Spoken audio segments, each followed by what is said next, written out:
Hey everybody, it's me, RunnerEye, and today we're going to be going through the top 10 most chaotic Drag Race lip syncs. As a culture, okay, we are so caught up in giving flowers to the best lip syncers of all time, the Sasha Colby, the Sasha Velours. But what about the Sasha Bells, okay? And so I thought, why not make a video giving flowers to the most unhinged, crazy, indescribable lip syncs of the show. The lip syncs that are so entertaining because of how messy and incomprehensible they are. And so we're going to be talking about those lip syncs today and giving them some appreciation for creating perfection out of imperfection. So let's get into it right now. So first up, we have the 6-way lip sync on season 11, and you knew it was gonna be here. When I say messy lip syncs, this is kind of like the poster child for that. So you may be wondering how 6 people managed to end up in the bottom 2 in this show, and that's because in season 11 there was a diva worship challenge, and one of the groups completely bombed it. And then on the main stage, RuPaul was like, who is responsible on the team for the bombing? And then in this beautiful act of sisterhood, they all kind of say, I'm Spartacus, and they all step forward and they were like, no, it was my fault. No, it was my fault. We all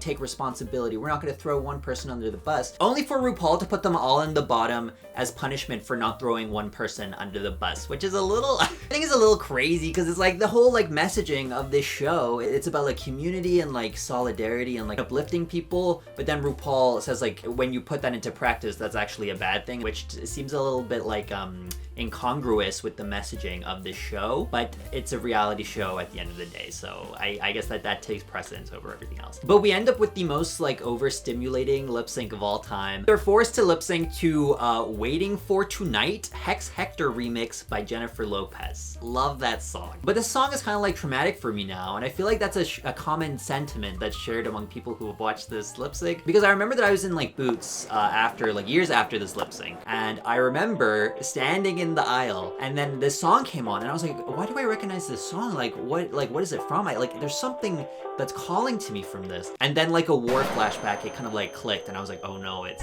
this song. So for some reason, I don't know what it is, but this song just has stuck with me, and it has a really negative association in my head. Although I didn't know this song before this lip sync, so maybe that's why I associated with this lip sync. I actually don't think I can name a single Jennifer Lopez song. I don't think I can.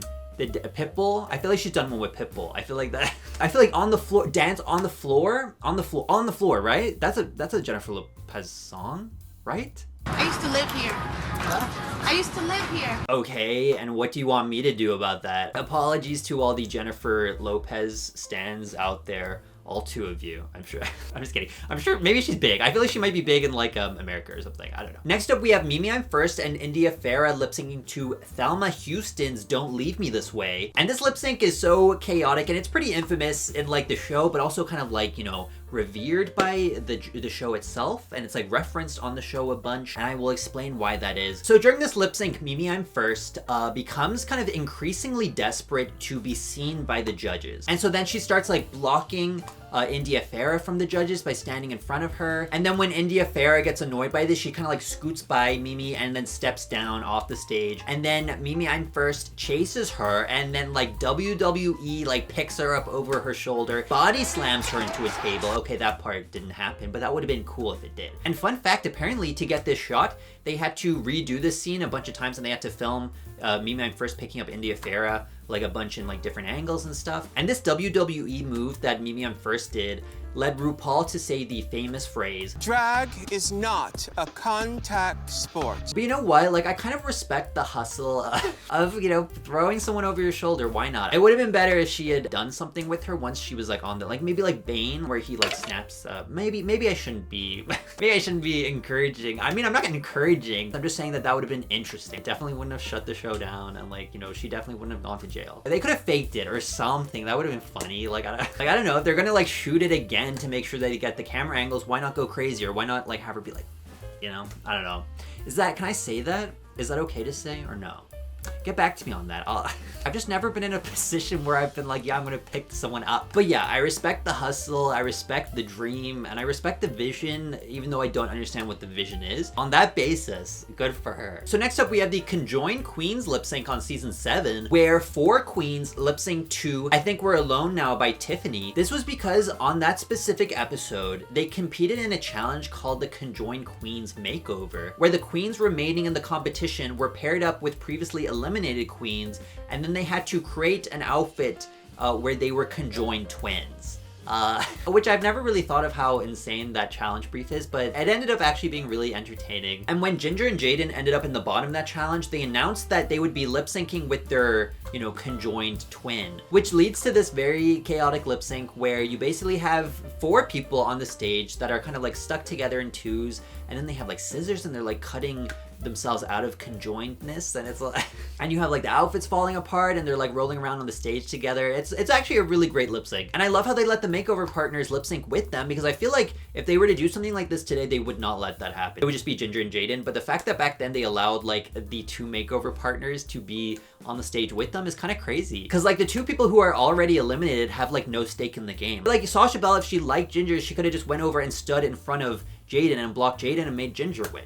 You know what I mean? There's so many like possibilities of what could have gone down here. But thankfully, you know, I'm grateful that none of the things that I theorized happened, and they just lip sync and it was, you know, fun and nice. I also love that it was Tempest who was paired with Jaden Dior Fierce, because Tempest had gone home first and she's lip syncing again, despite the fact that she's not even in the competition, which means that Tempest lost another lip sync despite the fact that she was only competing in 1 episode. Like, imagine losing a lip sync for an episode that you weren't even competing in. Like, next up we have Sugar and Spice lip syncing to You Better Run by Pat Benatar on season 15. For anyone who doesn't know, Sugar and Spice are biologically related. They are twins who competed on season 15. And as soon as they were cast, everybody was able to predict that they at some point during the season would end up in the bottom together. It's like the most like, you know, reality TV trope that they could possibly do. And it just so happens that both of them bombed the Snatch game, so they didn't even really have to rig it that hard. Both Sugar and Spice knew that producers would do this. And so for their lip sync in this episode, they like choreographed an entire like slapstick routine where they performed different comedic bits like lassoing one another, pretending to chase the other with a shoe, and like running down the stage together. And even though this is pretty chaotic as is,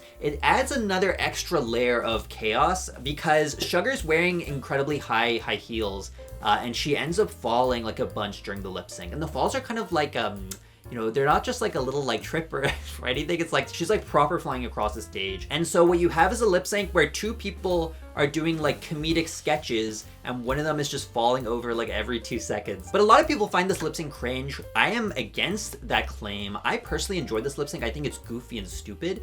Like whatever, you know what I mean? Like they clearly were in on the joke. So I don't see it as cringe, but that's just my opinion. I think it's fun. Big fan. Huge. Well, not huge, but like enough for me to say that I enjoy it anyway. Next up, we have the Valentina versus Nino Benina Brown lip sync to Greedy by Ariana Grande. So this was a huge lip sync back in the day. It's kind of lost like cultural relevance, I feel, a little bit, because this is the first time I've ever talked about it on the channel, despite the fact that I've made like 1,000 videos talking about stuff. How is this the first time that it's come up? So when this lip sync starts, Valentina has her mask on from the Club Kid runway. And then the lip sync kind of keeps going on and Valentina doesn't take it off, but she's kind of like lip syncing with it on. RuPaul gets annoyed by this and stops the lip sync and tells her to take that thing off of her face. To which Valentina says, "I'd like to keep it on, please." But then RuPaul, you know, politely convinces her to take off her mask, and it's like a really sweet and beautiful moment. And then they start the lip sync again, and then it's revealed that Valentina doesn't know any of the words, and that's why she was keeping the mask on, because she didn't want to embarrass herself by not knowing the words. But in trying to, you know, not embarrass herself, she inadvertently made it like so much worse for herself. And it also just adds insult to injury that she didn't have her makeup done properly from like her cheekbones downwards, and so she doesn't look like the best when she's lip syncing either. Although what I will say is that Nina Benina Brown still devoured this lip sync despite all this, you know, chaos going on around her. And it doesn't even look like she was trying like that hard. It was so kind of like, you know, effortless. It's kind of a disaster of a lip sync, but it's also still a really good lip sync, which I feel like is a hard thing to pull off. So good job, guys. I'm sure they're watching. Valentina and Nina Benina Brown, I know you watched my video.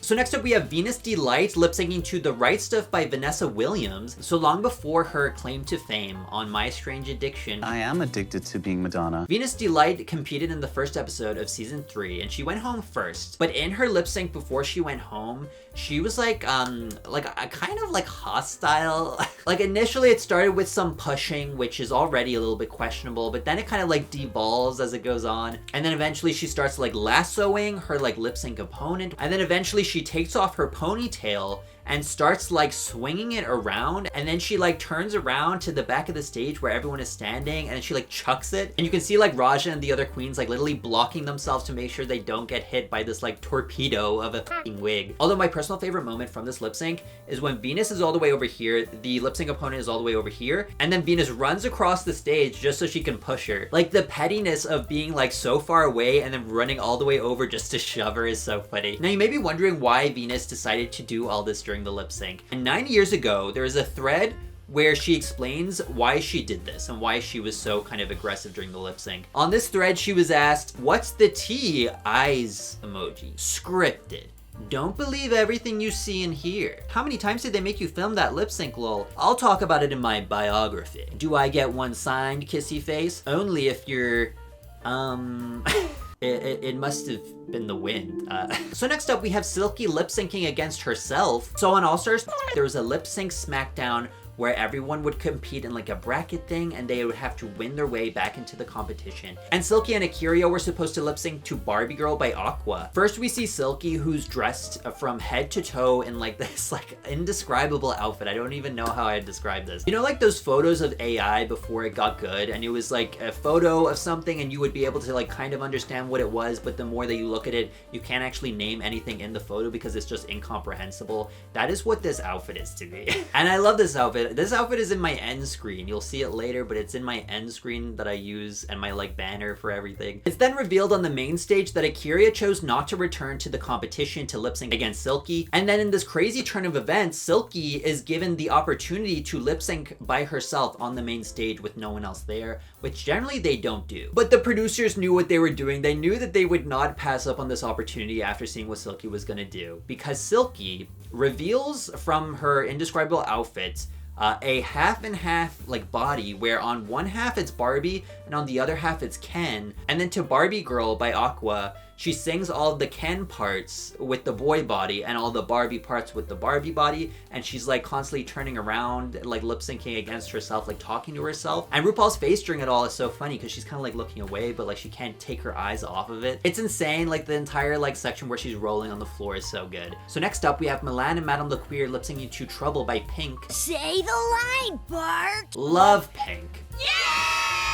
So this is a lip sync which starts out pretty well, but quickly escalates as the song goes on. So it begins with Milan putting on like this liquid lipstick and this like black thing, because she's kind of going for like this grungy, kind of more, you know, punk rock type of like aesthetic for the song. And she's lip syncing pretty well. She's doing a pretty good job until suddenly it just cuts back to her and she's like naked for some reason. They didn't show us like her taking off her outfit or anything. She's just suddenly, you know, without clothes. And despite this, she's still winning the lip sync and doing like a pretty great job. And then she like kicks off her shoes and she does a split, and then she starts like dragging her split across the ground, and it looks like, you know, like when dogs like do the little scoot, they do a little scoot on the grass or whatever. That's what she's doing here. And despite this, she's still winning and doing a great job. And then she takes off her wig. Madame LaQueer also rips off her wig, and then you just have someone who was fully clothed at the beginning of the lip sync, like without anything at the end. And despite this, Milan actually does like a pretty great job. I think she has the energy of the lip sync down incredibly well. Maybe we didn't need to be doing all of that, but like,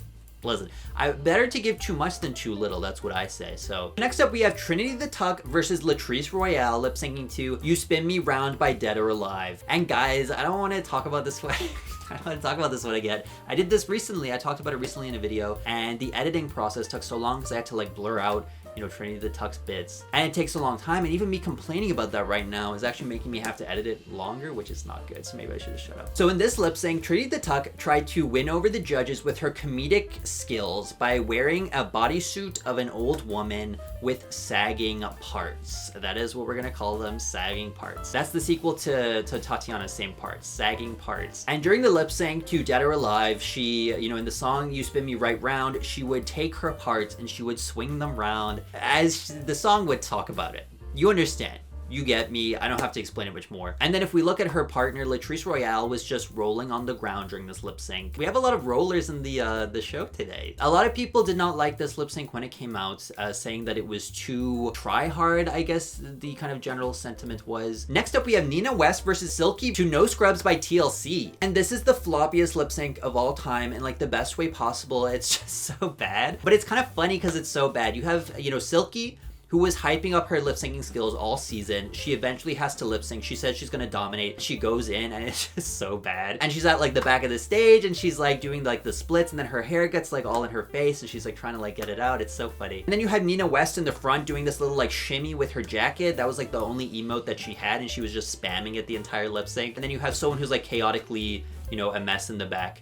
And it's like, which one do you save? RuPaul ended up saving Silky. That was pretty controversial at the time. I think that this episode actually has one of the lowest like rated scores on IMDb because people were so mad that he saved Silky instead of Nina West here. But I don't mind. Sure, Silky could win this one. I don't think anyone won at the end of the day, but you know, in theory, Silky has won. Next up, we have one of the most legendary bad lip syncs on the show. Probably the most famous one, actually. We have Vivian Pinay versus Honey Mahogany to Oops, I Did It Again. This was the show's first ever double elimination, and so we can't get through the entire video without talking about this, you know, big momentous occasion in the show. So when lip syncing to this Britney Spears song, okay, both Honey Mahogany and Vivian Pinay were very low energy. I'm gonna put a little, you know, seed and plant it in this little garden. I actually don't think Honey Mahogany was that bad in this lip sync. I don't know if that's controversial, but I feel like if I put the message out there, a lot of people will be in the comments like, oh my god, I actually agree. I think she did pretty decent. Or well, not great, but like if 40% is the passing, you know, mark, then I feel like she was like 30%.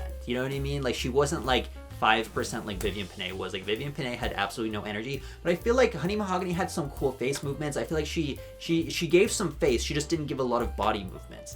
Is that a popular or unpopular opinion? Let me know. But after the lip sync, the judges were so underwhelmed that like basically no one clapped. And when it came to saving somebody, RuPaul said that neither one of them survived the lip sync and that he would be sending them both home. Even in bad lip syncs, there was always a winner, but this was the first time that RuPaul was just like, yeah, you can both go. And the chaos that surrounds that and like all the reactions from the queens is great. And the reputation that this lip sync has is kind of like, you know, impossible to ignore. Yes, we have had, you know, double sachets since then, but this was the first one. It's the one that if I say a double elimination on Drag Race, this is the first one you think about. And the fact that it was such an iconic song like Britney Spears, Oops, I Did It Again, it just makes it even better. They probably had to pay a lot of money to get that song on the show, especially at the time when the show wasn't as big and didn't have as much of a budget. And so they were probably really annoyed when it got wasted on these two, so they just gave them the boot. So those are some of the most chaotic, messiest Drag Race lip syncs of all time. I hope you enjoyed. If I forgot any of your favorites, leave them down in the comments. If you like the video, please think about subscribing. It really helps me out. I have a TikTok and an Instagram. If you want to go follow me over there, please do. I also have a Patreon, which has an extended version of this very video where we talk about some of the craziest international lip syncs. And there's also like a whole library of stuff that I've created over 1.5 years of having the Patreon. So if you want to support the channel and want to see more stuff from me, you can do it over there. Thank you so much for watching, and I'll see you